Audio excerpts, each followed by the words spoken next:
So now we will turn into English.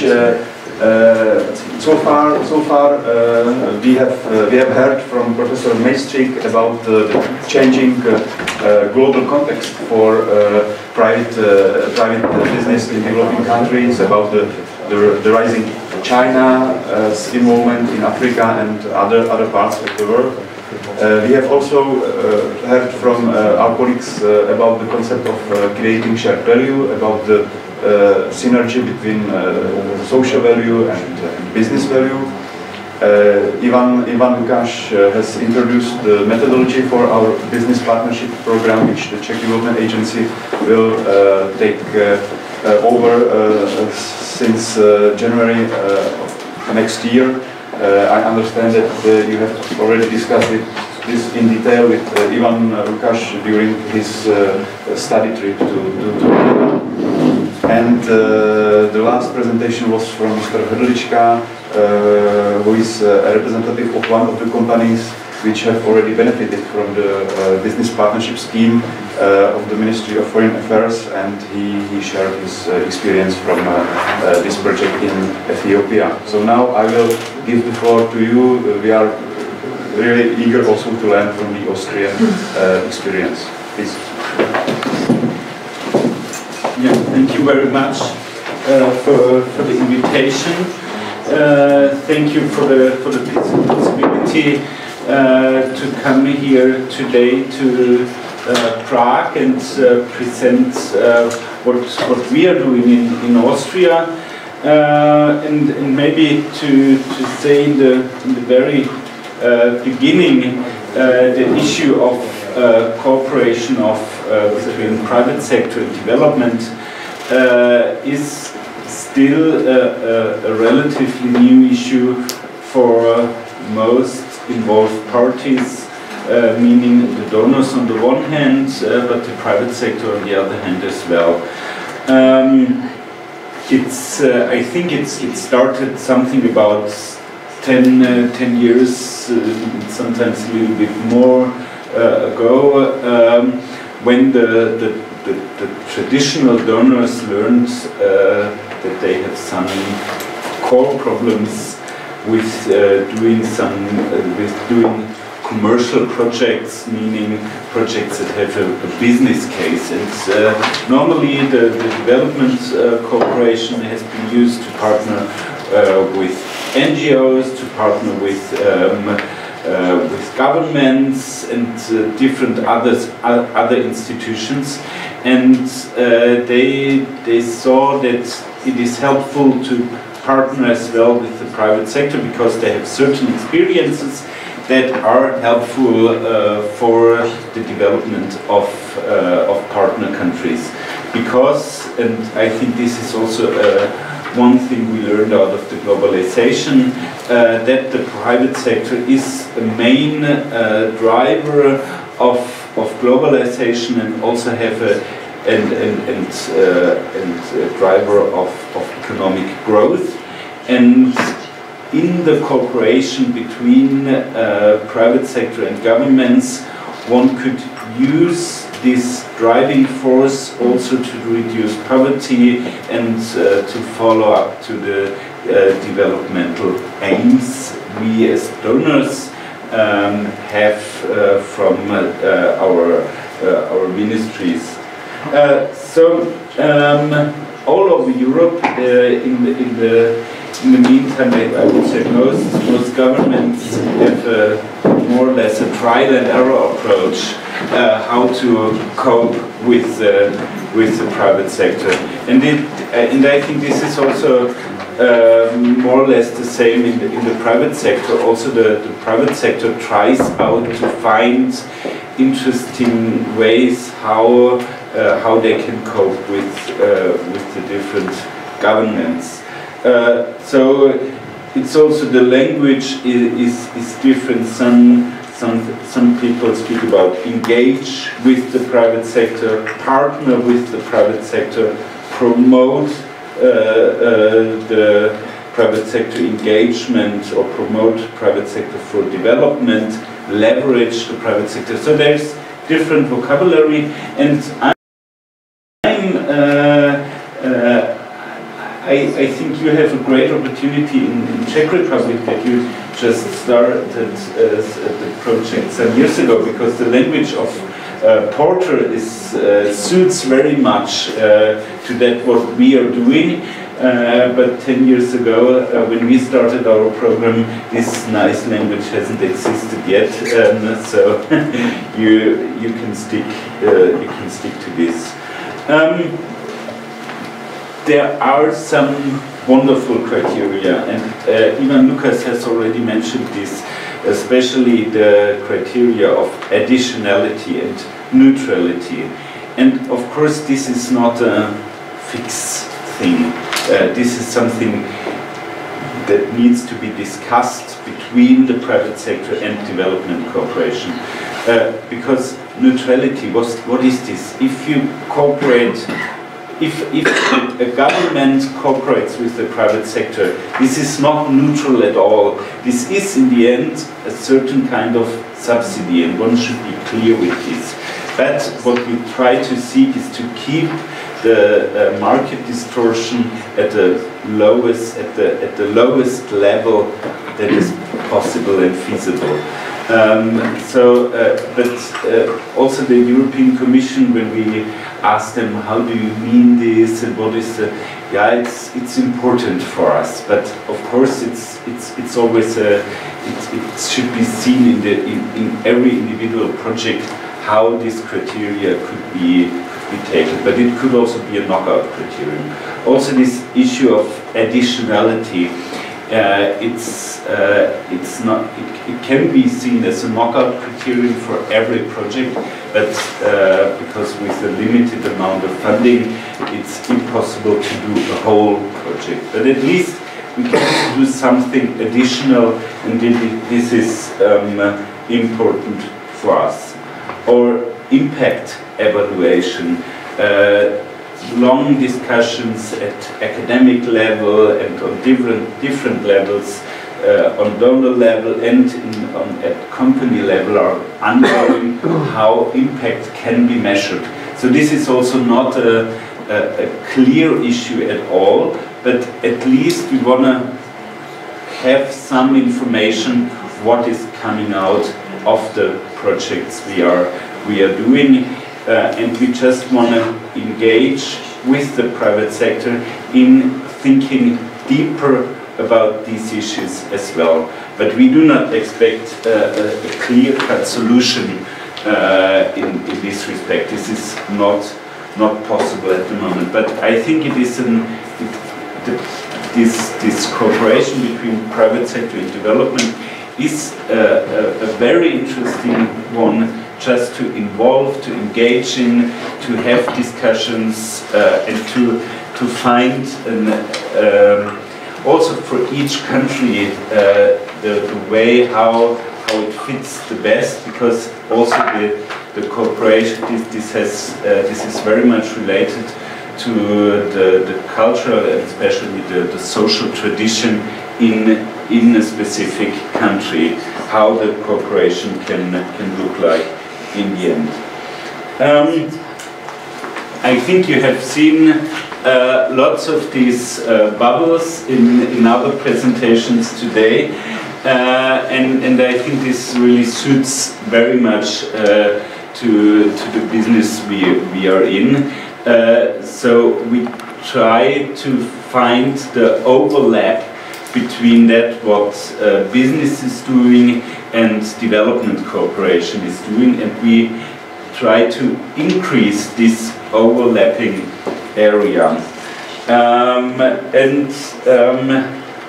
You can find different activities where of the private sector where these overlaps are existing. For example, and I think this is one of the most relevant issues for us. It's about sustainable, or it's about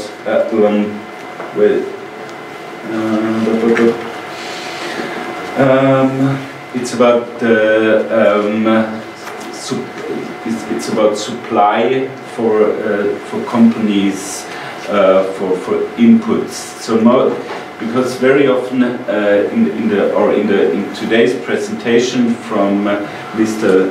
Mestrik, he pronounced the exports from Czech Republic, but I would suggest that mainly Czech companies are involved in developing countries when they are sourcing products from markets like the Western Balkans, like Georgia, etc., etc., and building up a sustainable supply chain that has this principle of shared value in mind is sometimes more relevant than having a sustainable export stream, and also you can have more input as a buyer on your supply chain than as an exporter. And we have, and I will mention this later on, we have very successful project also with small and medium-sized companies when it comes to sustainable supply chains. Another issue that has already been mentioned before is education or vocational training. So there is a clear, there's on the one hand is a risk for a company if the workforce is not has not the adequate skills, and there is an opportunity if you can improve the education system in the country. You can enter into a proper business operation, and this also creates opportunities for especially young people if training capacities are built up in the country. So one could create a joint project out of these opportunities for risks and opportunities. So what are we doing? It's pretty much the same as Ivan has already mentioned for the Czech context. Some things are different, and I want to highlight one issue that is really relevant for us. That's the issue of a clear-cut business case that we want to see, because that's what we can't build up as development cooperation, and where we normally struggle because we have a business experience. And we also don't have an experience how markets normally work. Maybe an abstract one, but not a detailed one for the very special markets the companies are in. What we mean with business case is not the export business case, because we do not subsidize exports at all. What we want to support is a long-term engagement of a mainly Austrian company in the market of a developing country, and we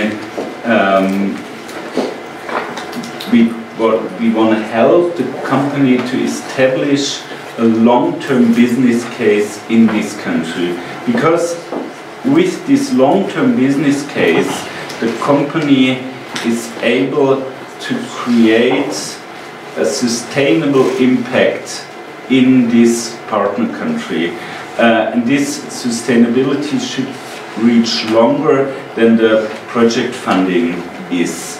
So for normally we fund the project over 3 years' time, and we expect that the impact, the social impact of the project is much longer because of this sustainable business case for the company. Because once a company began operations in the country on a self-sustaining way, they will operate normally for years. We want to see that the company takes its own risk in this project, because if the company, without any risk, the companies would do everything, and they would sell us the projects that would never work for a longer period in a certain market. But when companies take risks in a project, then they are really critical with their own money. So because normally companies only invest their money when it makes sense. So, okay, they checked it, they checked the business case, and then we can say, okay, we give some additional money on our side as well. So this is really relevant also to save our taxpayers' money we give for the project.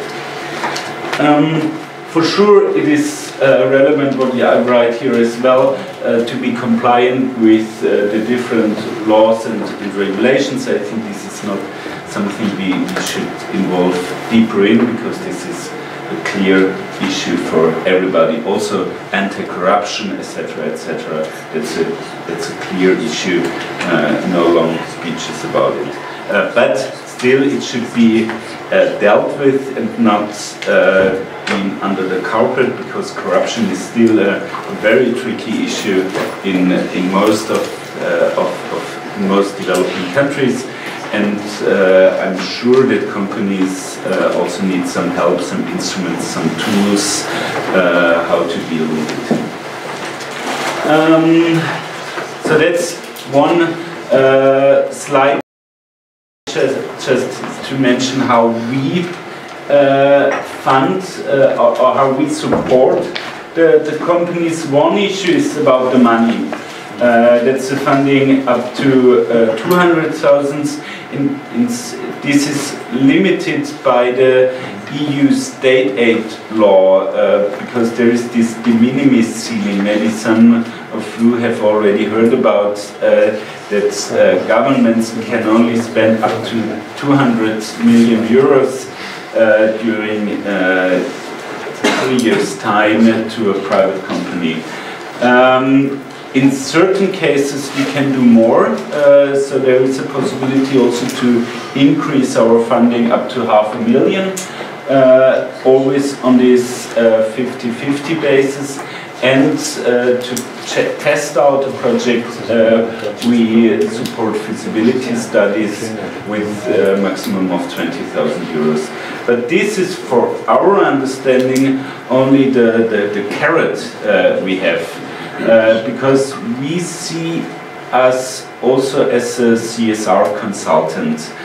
So with this carrot, the companies come to us, they ask for the funding, and then we negotiate how the impact of a project, of a company's operation in a certain country can be improved through our knowledge, with the knowledge of our partners. We broker contacts so to make the company's project more sustainable. This is, so my experience says that the companies like it very much, because often they do not have a good experience how to work in a certain market, and we don't have the business experience, but we know the governments, we know some social risks in the country, we have seen different others projects failing, and out of this expertise we can give lots of support to the Austrian companies. So that this soft issues is for us more relevant than the pure money we give. How we come to a project is written here in a short way. The most relevant thing for us is that we have close contacts, close discussions with the companies, that we have an open office. They can call us every time, they can meet with us as often they want, especially with small and medium-sized companies. It's important that they, because they do not have the capacities to fill in complicated application forms, so they need some support to come to a project.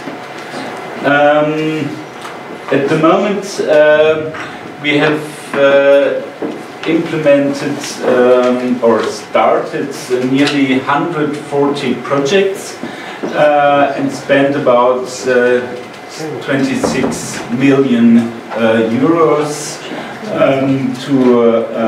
to mainly Austrian companies. The size of the company looks like this. So it's about 75% small and medium-sized companies. This is seeing the relevance for SMEs in Austria. This is maybe there are more medium-sized companies, small and medium-sized companies in Austria, but especially the large ones are very much active in foreign markets. So they dominate the activities especially in developing countries.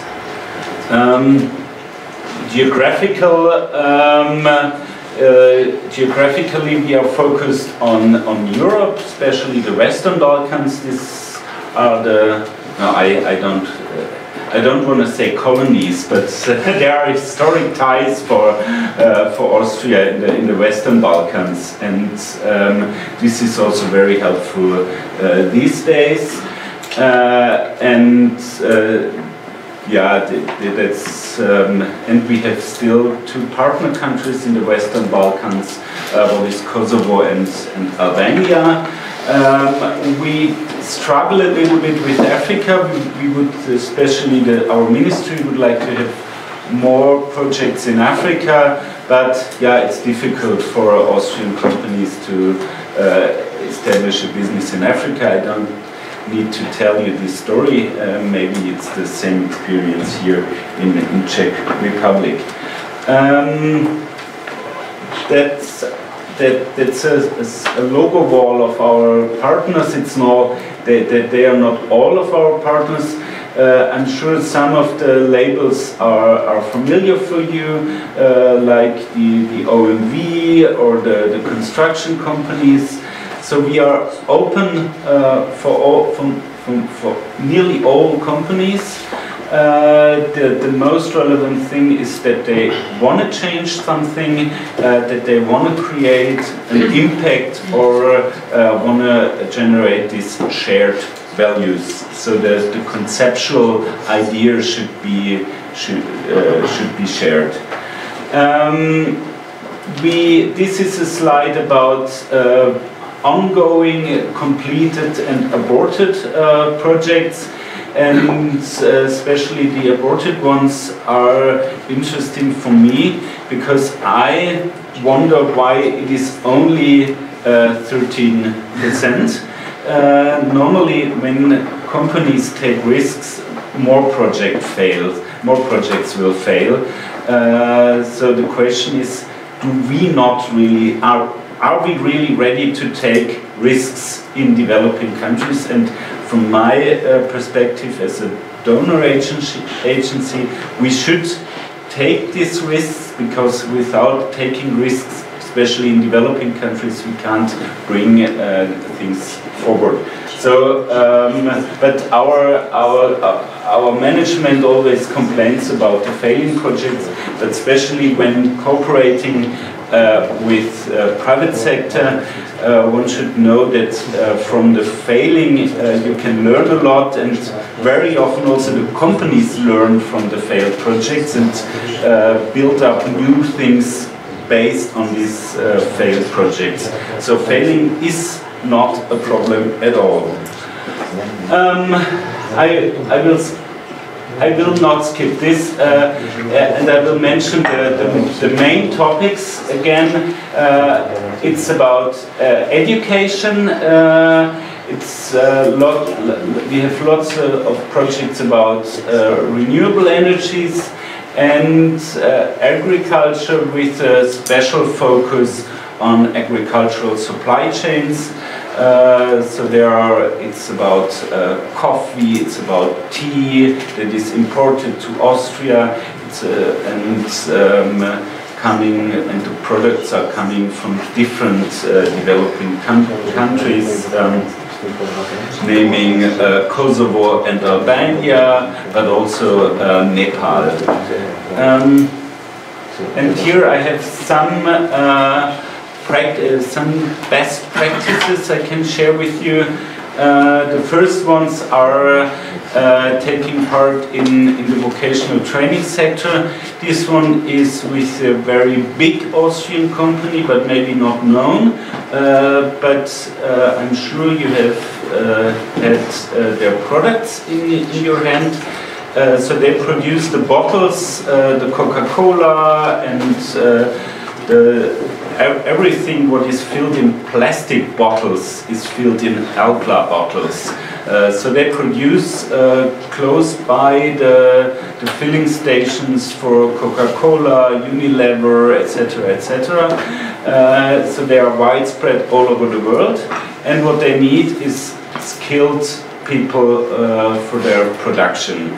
And therefore we support cooperation in Mexico, which helps Alpla to get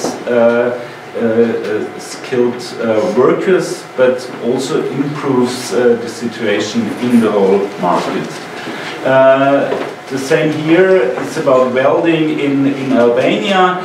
Albania, lots of companies do infrastructure projects in Albania these days, and the government of Albania is very proud to build up the different infrastructure projects because they expect that this has an impact on job creation in the country. But then most companies figured out that without the relevant skills, they can't hire local people. They hire people from Macedonia, from Turkey, and from the whole world to build up infrastructure projects in Albania. And the government of Albania is not happy at all with this development. So this contribution in building up a welding education in Albania, on the one hand, helps the companies to have skilled welders in the country, and on the other hand, it also helps the government and the social situation in Albania. So here we have a supply chain project. Biohof Adama is a very small farm close to Vienna, producing organic products, especially for the Viennese markets. But they have also opened their distribution system for international products, just to be able to offer a broader scope of project to their customers. And this project is mainly about cultivation of tea in Nepal, and they have a partner in Nepal, and within the business partnership they help the Nepalese company to produce the tea and also to pack the tea in a way that it is accepted in Austria, because they don't have a clue what customers in Austria need and how they want to have a product packed, and also how the quality should look like. So there's lots of room for improvement in these supply chains. But we do also support bigger supply chain projects. So this project is jointly with different foundations from coffee companies, like Edusho, Norman Foundation, and it's about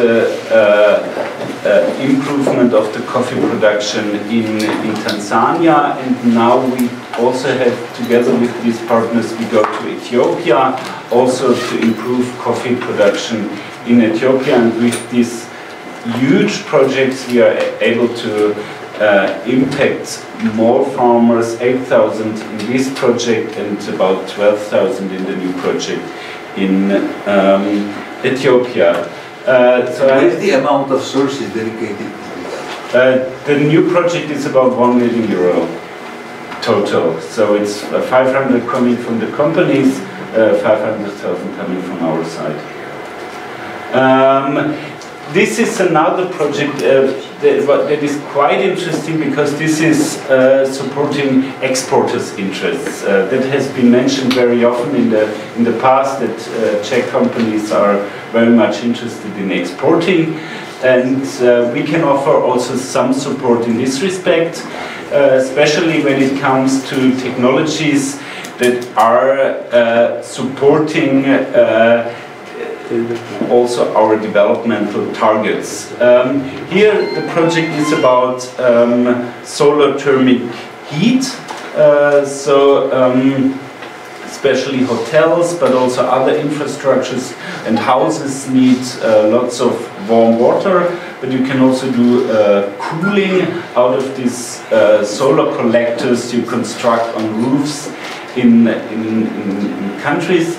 And the interesting thing in this technology is that Austrian companies say that they are only competitive in these markets when up to 80–90% of the value added is done in the partner country. So they are interested in delivering some high-tech components, but the rest should be done, so the planning, the easy construction, the welding, etc., etc., this should be done in the partner country itself.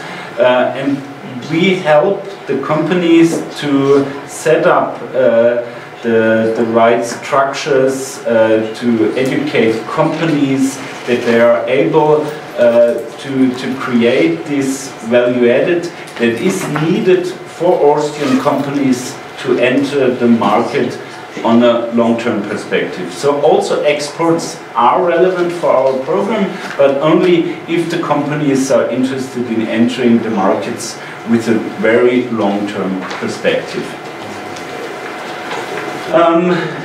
Yeah, that's what I mentioned before. We also measure the impact together with the companies, and with this, we set up such a system 2 years or 3 years ago, and since 2012 we had 48 business partnerships where we try to measure the impact of the projects. And I think the most relevant number is that we were able to create 1,500 jobs in partner countries together with mainly Austrian companies. So thank you very much, and I'm standing ready for your questions.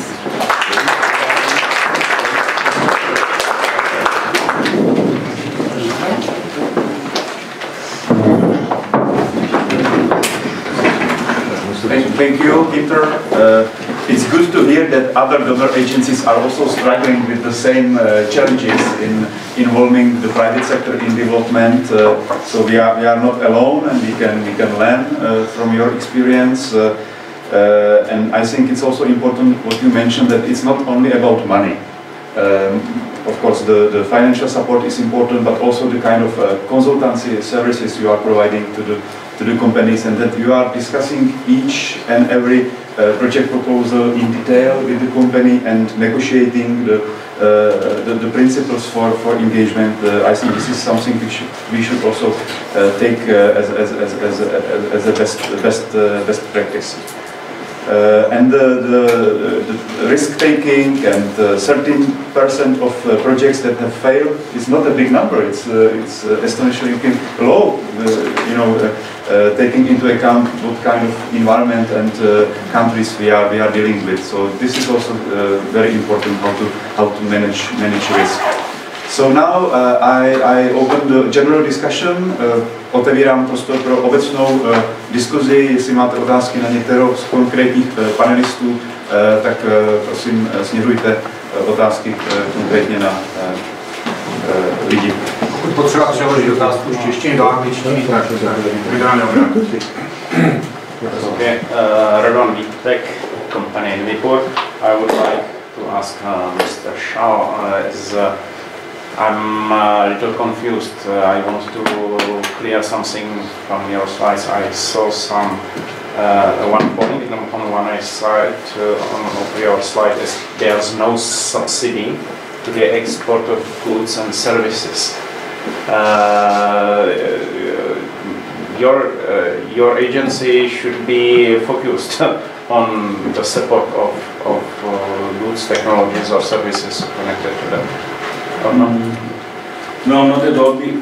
We have not the mandate, a foreign economic policy mandate. We have a development mandate, and we think, okay, it's relevant that companies export products, but a product itself doesn't create a very high value for the partner country. So it's the value we want to create is not just a consumptive value. What we create is really establishing business models in partner countries that help to create a long-term value in the partner. So maybe it's the point where we don't understand, because for me or for us, we accept also the goods like, for example, our technologies, which can treat polluted water to do some use for recyclation for some other uses. Okay. Yeah, but that's the case where the company doesn't take a risk in the project. They just sell a special product or application, but they don't take a risk, and they also don't have a long-term business case, and they will also not expect a long-term revenue. They expect a revenue just when they get the money out of the export, but they don't invest, take risk, and get a revenue maybe after when they have a break even in 5 years' time. So that's the project we want to see. Okay, thank you. Just for clarification, when I spoke about the exporters, of course, number of those are short-term exporters, but there are a number of the exporters with long-term engagement, and not only in services, you can generate joint ventures all around, producing lines and so on and so on. So I believe that this comes also to the scope of such a potential. That's what therefore I mentioned this solar thermic project where we have an export idea behind, but the project is not about exporting. The project is about establishing a partner structure that enables a country or a network of companies to deliver products in the partner country itself, and then this triggers. So, and also this establishes a business case for the local companies. But of course, this project triggers exports from Austria. I can give you another example. Here we are having company Vinkovice, which is selling to Abu Dhabi vessels, actually cylinders for for CNG. Yeah, and the local company, they established a joint venture, or the company which produces conversions of the current cars into the vertical to say CNG. So basically the idea is in such a case, so you generate the business for the locals as well as supplying certain type of products which is not produced in the country. And very often countries this is low carbon. A local value added. Yeah, and there is a low carbon, you know, because there is a low carbon, you know, behind the CNG use for cars and so on and so on. Yeah. I think this issue about export promotion needs to be clarified. There are other agencies in the Czech Republic who are focused, like Czech Trade or Exim Bank, Czech Export Bank. We as a development agency, we don't want to compete with them. They offer services, but if some companies are interested in this long-term engagement, we are also ready to support. Tak ještě nějaké další otázky? Prosím, Force. Tady naše Rakouské České fórum pro rozvojovou spolupráci. Ja vlastne som chcela, mám otázku, ktorá súvisí ale s nejakým komentárom. Práve ďakujem za túto diskusiu a otázku, ktorá bola, pretože pre nás ako nevládny neziskový sektor je veľmi dôležitým aktérom práve aj súkromný sektor v Českej republike v rozvojovej spolupráci. Ale sú pre nás dôležité, aby naozaj všetky tie programy, ktoré spadajú do politiky zahraničnej rozvojovej spolupráce, tak ten cieľ primárny bol ten rozvoj. Takže mám také dve otázky, ktoré s tým súvisia, pretože vieme, čo už pán Kaplan práve spomenul teraz, že zahraničná politika samozrejme má ďalšie nástroje, Czech Invest, ktoré tu už boli spomenuté, a oproti aj tej rozvojovej spolupráci a povedzme aj tomu balíčku, o ktorom sa tu bavíme, tak je tam určite nepomerne väčší objem peňazí a prostriedkov, ako promovať práve tie investičné a exportné záujmy českých firm bez ohľadu na to, či podporujú rozvoj v tzv. Rozvojových partnerských krajinách alebo nie. Takže tá moja otázka má dve časti. Jedna je, či Česká rozvojová agentúra práve plánuje s tým, ako zavádza alebo preberá nový nástroj, ktorý už vlastne fakticky pobeží tretí, tak nejakú evaluáciu po tom roku, keď vlastne už bude rozšírený práve s ohľadom na ten cieľ rozvoja, takže naplňanie týchto potrieb, pretože spadá pod rozvojovú spoluprácu. A druhá otázka, možno na pána Schalla, či má nejakú dobrú practice, ktorú by sa vlastne dala zdieľať s Českou rozvojovou agentúrou. Áno, takže to bolo. A určite tiež, či vlastne ako plánujete aj nejaké fóra alebo platformy práve pre diskusiu medzi tými tzv. Novými aktérmi rozvojovej spolupráce, čo by práve súkromný sektor, a tými povedzme boli tu viackrát zmienované aj tie nevládne neziskové organizácie, ktoré určite aj v tých viacerých vlastne projektoch od začiatku rozvojovej spolupráce si myslím, že obidva tí aktéri hrajú významnú rolu ako súkromný sektor, ten nevládny neziskový sektor, ale samozrejme sa posúvame teraz ešte do debat o tých jednotlivých roliach. Takže vlastne, aby som to iba uzavrela, vlastne veľmi oceňujem, veľa som sa dozvedela z prezentácie pána profesora Mejstříka, z nejakých tých ekonomických ukazateľov a možností. Zároveň si myslím, že by to mohlo fungovať práve, aj keď sa pýtam na tú platformu a fóra, diskusiu opačným smerom, čiže predpokladám, že zase ako je možnosti sa dozvedieť viac o tej rozvojovej spolupráci, o nejakých princípoch efektivnosti rozvoja, zase aj na smerom voči tým súkromným aktérom, ktorí keď budú práve využívať tento nástroj, tak myslím si, že by to mohlo byť relevantné. Tak já děkuji, že vlastně český neziskový nevládní sektor tady to vnímá jako příležitost, nikoliv jako ohrožení pro rozvojovou spolupráci. My to taky tak vidíme. Ty platformy pro diskuzi jsou různé. Ve spolupráci s Ministerstvem zahraničních věcí už jsme uspořádali některé kulaté stoly k konkrétním zemím, jako bylo to Mongolsko nebo i Gruzie. Nedávno chceme pokračovat. Samozřejmě, že základní platformou je i Rada pro zahraniční rozvojovou spolupráci. Pokud tam chcete zmíst tuto otázku jako zástupce Forsu, je to možné, my si také myslíme a vlastně ministerstvo to plánuje, že bychom časem sepsali nějaké ty principy, pravidla pro vlastně zapojování soukromého sektoru, prostě aby byla nějaká taková charta v úzovkách dobré rozvojové spolupráce, kterou by se řídili všichni ty aktéři a všichni ty aktéři, ať už to jsou stát, firmy nebo nevládky, měli stejné chápání té situace. Jestli ministerstvo chystá evaluaci, já myslím, že je příliš brzo, po 2 letech, na ten program, ale pan Schall mluvil o tom impact assessment v ADě, takže oni určitě mají větší zkušenost.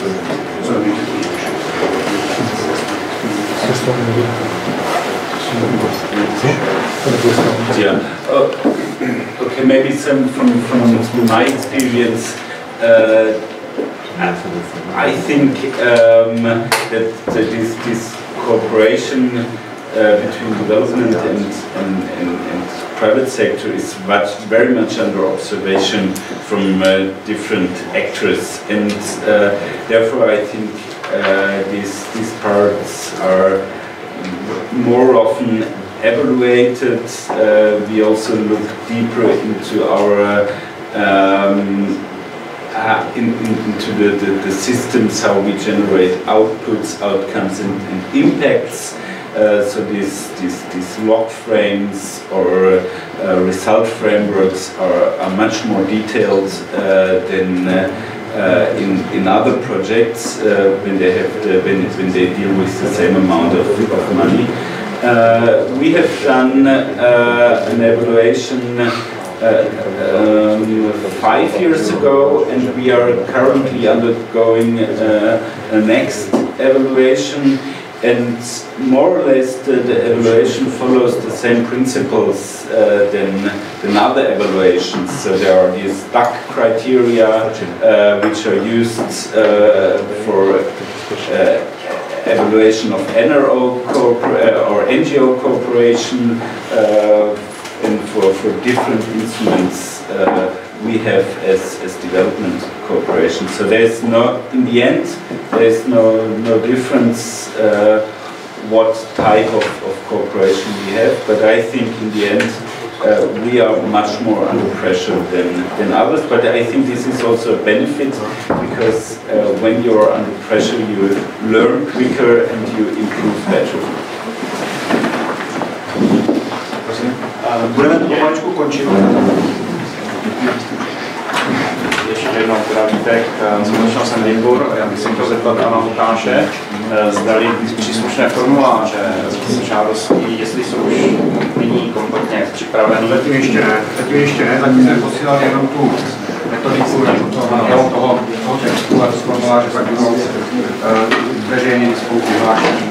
A bude někdy koncem listopadu. A budou připraveny eventuálně i v anglickém jazyce pro nějaké usnadnění komunikace, protože v rámci té žádosti já budu muset komunikovat. Můžeme se na tím zamyslet. Zatím myslím není v angličtině, ale můžeme to. V rámci nějaké intenzifikace komunikace s těma vlastně našima partnerama těch dalších zemí. Jo. Jsou vlastně součástí přílohy ty metody. Díky. Jo, takže já bych na závěr řekl, že opravdu vidíte z toho úsilí, který investujeme tady do toho, že to myslíme vážně. Není to něco, co by mělo nějak zapadnout. Časem bychom se chtěli prostě přiblížit i tomu, jak to dělají ti Rakušani. Viděli jste tam ty čísla, oni prostě nenabízejí 100 000 korun, oni nabízejí 200 000 euro. A ty celkové částky, které do toho investují, jsou větší, ale jako Rakousko je země srovnatelná s Českou republikou, rakouské firmy jsou srovnatelné s českýma firmama. Není důvod, proč bychom v České republice neměli být schopni vygenerovat dostatek dobrých příkladů, tak jako to mají v tom Rakousku. Takže to je ta naše ambice. K tomu semináři, jak jsem řekl, všechny prezentace PowerPointové dáme na web, takže si je budete moct stáhnout. Video, který jsme tady natáčeli, dáme na web, takže to bude ke zhlédnutí i všem ostatním firmám. Tu novou metodiku s parametrickými změnami dopracujeme, necháme si ji schválit ministerstvem zahraničí a poté ji také zveřejníme na webu. Zveřejníme na webu harmonogram vlastně toho projektu, toho programu B2B s termínama, kdy můžete předkládat svoje návrhy. A důležité bylo, že jste taky mohli osobně teda vidět naše lidi v agentuře, konkrétně pana Lukáše, který je vlastně ta styčná osoba. A všechny otázky, které třeba vyplynuly z toho dnešního semináře, nebo které vás budou napadat ještě, když budete připravovat vlastně ty návrhy projektů, tak můžete směřovat na něj a je to právě ta diskuze je, myslím, nejzajímavější na tom. Není to tak, jako že my něco vyhlásíme, vy pak uděláte soutěž krásy a my jako vybereme. Je to opravdu o tom, že vzájemně se budeme o těch věcech bavit a budeme vlastně hledat to společné řešení. Takže s tímhle snad pozitivním odkazem do budoucna bych vám všem poděkoval, že jste přišli a těším se na spolupráci do budoucna. Děkuji.